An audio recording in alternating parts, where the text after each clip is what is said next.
یہ کہانی صرف ایک ملک کی نہیں، یہ کہانی ہے اس دھرتی کی جہاں دنیا کے سب سے بڑے تین مذہب ایک دوسرے سے ٹکراتے ہیں۔ یہ کہانی ہے زخموں کی جہاں ہر گلی میں خون کی ندیاں بہہ رہی ہیں، ہر دیوار کے نیچے ایک ماں کا لال دفن۔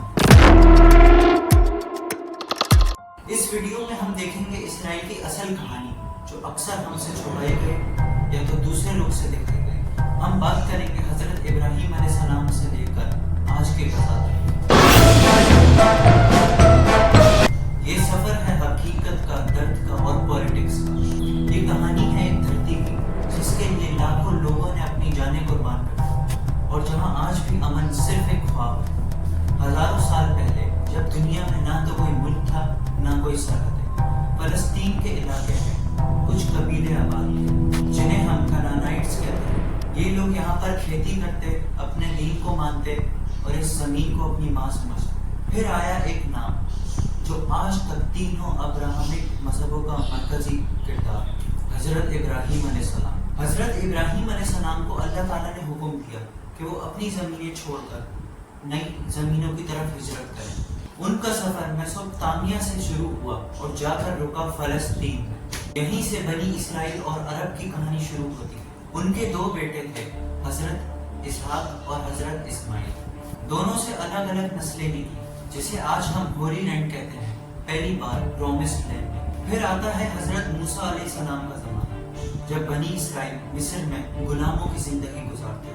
فرعون کا ظلم اتنا تھا کہ مائیں اپنے بچے دریا میں بہا دیتی تھی کہ فرعون کے ہاتھ میں لگ جائیں زندہ۔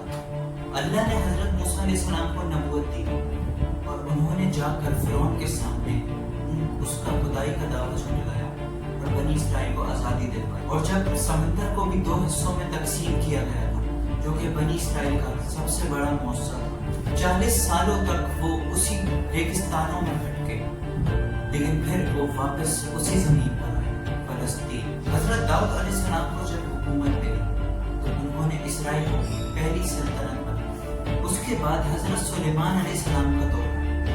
اس دور میں حکومت، عبادت اور انصاف ساتھ ساتھ چلے۔ حضرت سلیمان علیہ السلام نے ایک ٹیمپل بنوایا جو آج بھی یہودیوں کے لیے سب سے مقدس جگہ ہے۔ یہ ٹیمپل یروشلم میں ہے اور یہی وہ وقت تھا جب یہودی سلطنت اپنے سب سے زیادہ طاقت کی بلندی پر تھی۔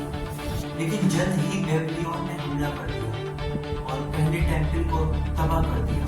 یہودیوں کو جبران بیبلون لے کے چلا، جسے بیبلون ایکزائل کہتے ہیں۔ بیبلون کے بعد پرشین اور پھر الیگزینڈر دا گریٹ اس زمین پر ہوئی، لیکن اصل تباہی رومن امپائر میں 70 AD میں روم نے دوسرے ٹیمپل بھی توڑ دیے اور یہودیوں کو وہاں سے نکال دیا گیا۔ یہ تھا جوئش ڈائسپورا، جب یہودی دنیا کے مختلف حصوں میں چلے۔ لیکن 638 AD میں حضرت عمر رضی اللہ تعالیٰ عنہ نے بیت المقدس کو امن کے ساتھ فتح کیا۔ انہوں نے نہ صرف ہر ایک مذہب کو امن دی بلکہ ایک مثال قائم کی کہ ایک شہر میں 3 مذہب کے لوگ کیسے مل بانٹ کے رہ سکتے۔ یہ اسلامی حدود 400 سال تک چلا، لیکن پھر یورپ کے کرسچنز نے کہا کہ ہمیں یروشلم واپس چاہیے۔ یہاں سے شروع ہوتی ہے کروسیڈز، خون ریزی اور جنگ کا ایک تاریخی سلسلہ۔ لیکن پھر آتے ہیں صلاح الدین ایوبی، جنہوں نے صرف شہر نہیں بلکہ لوگوں کا دل بھی جیتا۔ کوئی جنگ نہیں، کوئی تفریق نہیں، ایک 400 سال تک چلنے والا سکون کا وقت۔ مگر یورپ میں کچھ اور پک رہا تھا، زیونزم۔ یورپ میں جوئش پر ظلم ہو رہا تھا، ریتوں میں بند کیا جا رہا تھا، نوکریوں سے نکالا جا رہا تھا، اور ہر وقت ایک ڈر تھا، اور اس درد نے جنم دیا زیونزم کو۔ تھیوڈر ہیزل نے کہا کہ ہمیں اپنا وطن واپس چاہیے۔ ہم فلسطین میں ایک یہودی اسٹیٹ کا آئیڈیا سپورٹ کرتے ہیں۔ اس سے عرب دنیا غصہ ہو گئی اور فلسطین میں کلیشز ہونے۔ 1920 سے لے کر 1940 تک جوئش یورپ سے فلسطین میں گھسنے لگے۔ برٹش فلسطین پر رول کرتے ہیں، عرب جیو روٹس روزمرہ کا ماحول بن گئے۔ 1947 میں UN نے کہا کہ فلسطین کو 2 حصوں میں تقسیم کرو، ایک اسرائیل اور ایک فلسطین۔ جوئش نے یہ پلان مان لیا، لیکن عرب ملک غصہ ہو گیا اور اس نے منع کر دیا، کیونکہ ظاہر سی بات ہے اگر کوئی آپ کی زمین آپ سے چھین کر اس کو 2 حصوں میں تقسیم کر دے تو آپ کیا کریں گے؟